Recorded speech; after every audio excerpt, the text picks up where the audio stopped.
Off the northwest coast of Western Australia, in water so shallow that the surface is visible from above with the naked eye, researchers pulled something from the seabed that rewrote what Australian science thought it knew. Not a shipwreck. Not a modern artifact dropped overboard. Fossil bones. Not scattered randomly across the seabed the way material disturbed by storms and currents tends to distribute itself. Arranged. Concentrated. In spatial patterns consistent with deliberate placement. Alongside stone tools of a type not associated with any maritime activity. Tools made for working on land. Tools for processing food and splitting timber and scraping hide. Tools that belong on a riverbank or a forest floor or beside a freshwater spring. Not on the floor of the Indian Ocean. The site that triggered this investigation sits on the continental shelf off the Kimberley coast of Western Australia, in water that the geological record shows was dry land, walking country, habitable and inhabited, until sea levels rose following the end of the last ice age and the ocean moved in and swallowed it. The bones and the tools stayed exactly where they had been left. Undisturbed. Preserved in the cold quiet of a seabed that had not been disturbed by current or storm in the thousands of years since the water arrived. What the researchers found when they began looking carefully was not what the previous model of this coastline predicted. And the implications of what they found for understanding the deep human history of this part of Australia are producing, in the words of the researchers most directly involved, a complete reassessment of what has been lost to the sea and what may still be recoverable from it. If you are new here, this channel covers Australian history and science that most people were never properly taught. Subscribe now and let me know in the comments below whether you knew that entire chapters of Australian prehistory were sitting on the ocean floor before watching this video today. Let us start with the site. Because the specific location and the specific nature of the discovery are the foundation of everything that follows, and the details matter in ways that the summary version of this story does not fully convey. The continental shelf off the Kimberley coast of Western Australia is one of the least surveyed stretches of marine territory in the country. The Kimberley coastline is remote, the water conditions are challenging, the tidal range is among the largest in Australia, and the logistical requirements for systematic scientific survey in this environment are significant. For most of the history of Australian archaeology, this stretch of underwater terrain was simply not investigated because the assumption was that whatever had once been there was gone. Disturbed beyond recognition by the tidal forces and the storm activity and the marine biological processes that make the seabed an inhospitable environment for fragile evidence. That assumption was wrong.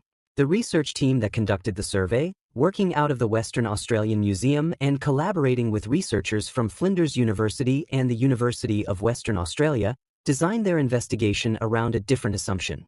If material was deposited on a surface before the sea arrived, and if the conditions in a specific location were calm enough to limit the dispersal of that material after submersion, and if the material itself was durable enough to resist dissolution and biological degradation, then it would still be there, in approximately the position where it was left. Available to be found by anyone who looked in the right place with the right methods. They looked. They found. The fossil assemblage recovered from the site includes the remains of animals consistent with a terrestrial environment. Land animals. Animals that lived in the kind of habitat that this stretch of continental shelf would have represented when it was above sea level. Alongside those faunal remains, the stone tools. Multiple categories of implement. Processing tools with wear patterns consistent with food preparation. Cutting tools with edge damage consistent with use on organic material. Implements made from stone types that outcrop on the coast of the Kimberley and that required human transport to reach the site of their deposition. The stone did not arrive on the seabed by accident. People brought it there. The minimum age for the site is established not from the artifacts themselves, which resist direct dating by most available methods, but from the environmental record of when the sea reached the depth at which the material was found. Sea level curves for this part of the Western Australian coast, reconstructed from sediment cores and from the geomorphology of the shelf, allow researchers to determine with reasonable confidence when specific depths on the shelf were last exposed as dry land. The depth at which the material was found was last above sea level at a minimum of 15,000 years ago. Possibly significantly longer, depending on which part of the local sea level curve applies most accurately to this specific location. 15,000 years. That number sits at the beginning of a period in world history that conventional accounts of human civilization treat as its starting point. The beginning of settled agriculture in the Middle East. The first evidence of permanent urban settlements in the river valleys of the ancient world. These are the developments that the standard history curriculum treats as the foundation of complex human social organization. The people who deposited this material on the Kimberley Shelf were doing so while those developments were still thousands of years in the future. They were living on a coastline that no longer exists, using tools of a sophistication that the complexity of the assemblage directly demonstrates. Processing food in ways that the wear patterns on the grinding tools indicate involved multiple stages of preparation.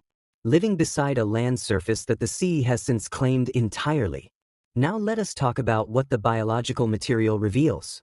Because the faunal remains are the layer of this discovery that has attracted the most immediate scientific attention and that carries the most significant implications for understanding the ecology of this part of Australia during the period of occupation. The Kimberley continental shelf, when it was above sea level, was not a featureless plain. The geological record of the shelf, preserved in sediment cores and in the topography of the seafloor, shows a landscape of considerable relief. River channels that cut across the shelf from the coast to the old shoreline. Freshwater springs where water table intersected the surface in specific locations. Wetlands and lake systems in depressions in the shelf topography that collected and held water in ways that made them attractive concentrations of biological resources. The faunal remains from the site are consistent with this kind of rich, varied landscape. They include species from multiple ecological zones. Freshwater-dependent species. Woodland species. Coastal species that occupied the margin between the shelf and the old shoreline. The assemblage does not represent a single habitat. It represents a landscape that was diverse in ways that would have made it particularly attractive to human communities managing resources across a range of environments. The spatial distribution of the material is consistent with human activity at a location that was used repeatedly rather than visited once. The density of the artifact concentration, the diversity of the tool types, the variety of the faunal assemblage, all of these are more consistent with a site that was returned to over extended periods than with a single brief occupation. This was a place where people came back, because it had resources worth coming back to. Water, food, material for tools. The kind of combination that makes a specific location valuable in a landscape where resources are unevenly distributed, and knowing where to find what you need is one of the most important forms of knowledge a community can hold. Now let us talk about what this discovery implies about what else is on the shelf. Because the researchers who conducted the survey have been direct about the scale of what this single site suggests about the broader picture. The continental shelf of northwestern Australia, between the current coastline and the old shoreline that existed when sea levels were more than 100 meters lower than today, covers an area that was habitable land for the entire period of human occupation of this coast. People arrived in Australia along a coastline that sat in a completely different position from the current one. They lived on that old coastline. They used its resources. They moved along it. They buried their dead in it. And when the sea rose and moved the shoreline inland, they retreated with it, leaving behind the evidence of their occupation in the places where they had been. All of that evidence is now underwater. The site currently being investigated is one location on a shelf that extends for thousands of kilometers and that has been surveyed in detail across approximately none of its total area. The researchers involved have noted publicly that the statistical expectation, given what has been found at this site, is not that this is an isolated location of unusual preservation. It is that this site is a representative sample of a phenomenon that is distributed across the entire shelf. Hundreds of sites. Possibly thousands. Each one carrying its own record of the coastal life that preceded the current shoreline by tens of thousands of years. None of it has been looked for seriously before. Not because it was assumed to be absent. Because the methods and the resources to look for it at any scale were not deployed. The assumption that the sea had destroyed whatever was there meant that looking was not a priority. The discovery that the sea had not destroyed it, that the material had simply waited in place through the entire period of submersion, changes the priority calculation entirely. Now let us talk about the traditional knowledge connection. Because this is where the scientific finding intersects with a form of knowledge that it would be a serious error to treat as subordinate to what the divers recovered from the seabed. The Kimberley Coast is the traditional country of multiple First Nations peoples whose connection to the landscape of this region extends back across the full span of human presence here.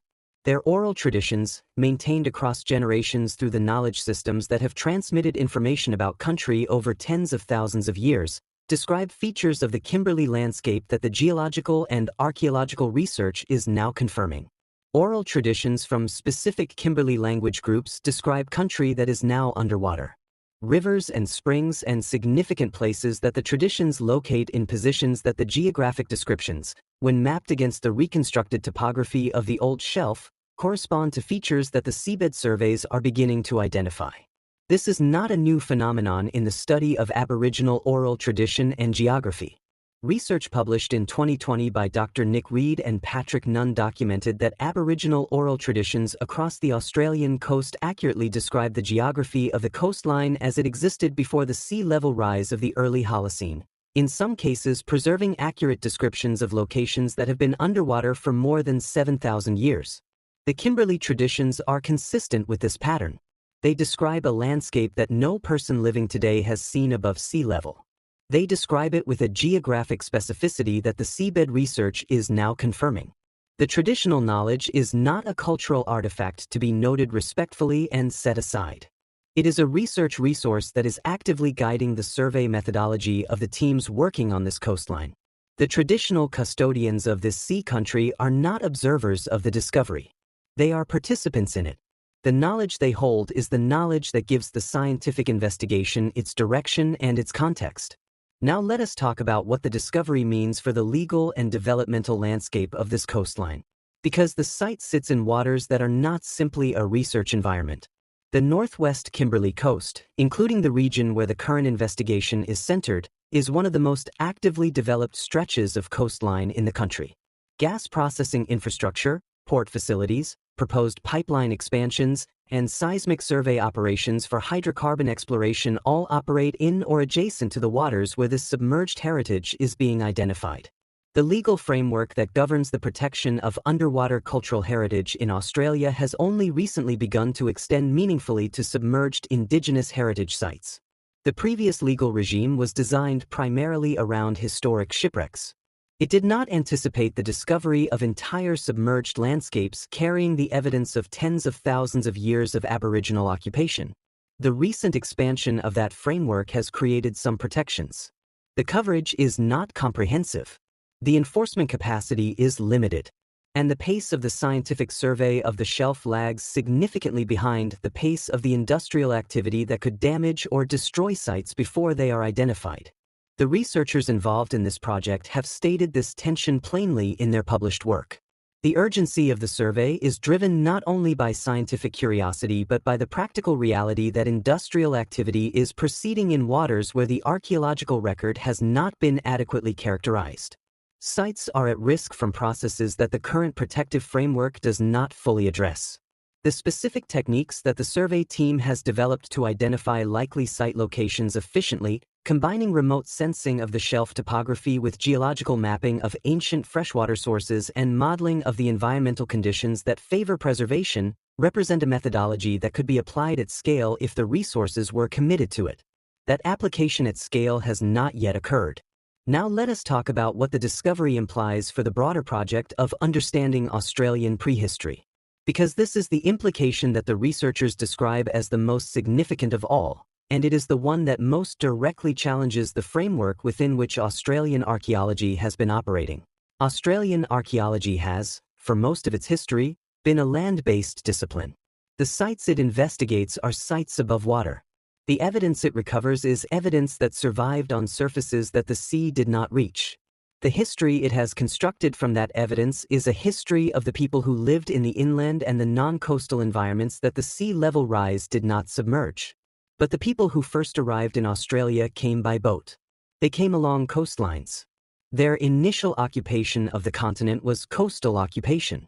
The earliest chapters of the Australian human story were written on a coastline that no longer exists above sea level. The history of first contact between human beings and the Australian continent, the history of first landfall and first movement and first engagement with the resources of this land, is a history that has been sitting on the ocean floor for the entire time that archaeologists have been constructing an account of Australian prehistory from the evidence available to them on dry land. The dry land account is not wrong. It is incomplete.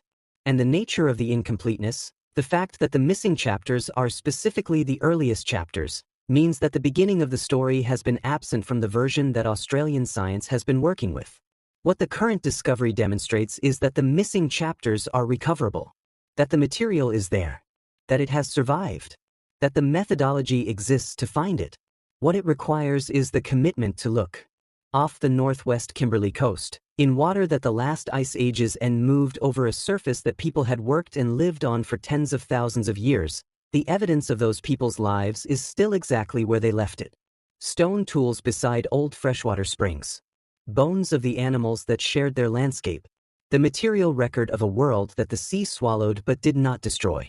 Waiting, as it has always been waiting, for the next team willing to go looking beneath the surface at what the ocean has been keeping for 15,000 years. If this changed how you think about Australia's ancient history and what lies beneath the sea around this continent, leave a comment below and subscribe for more Australian history and science that most people were never properly taught.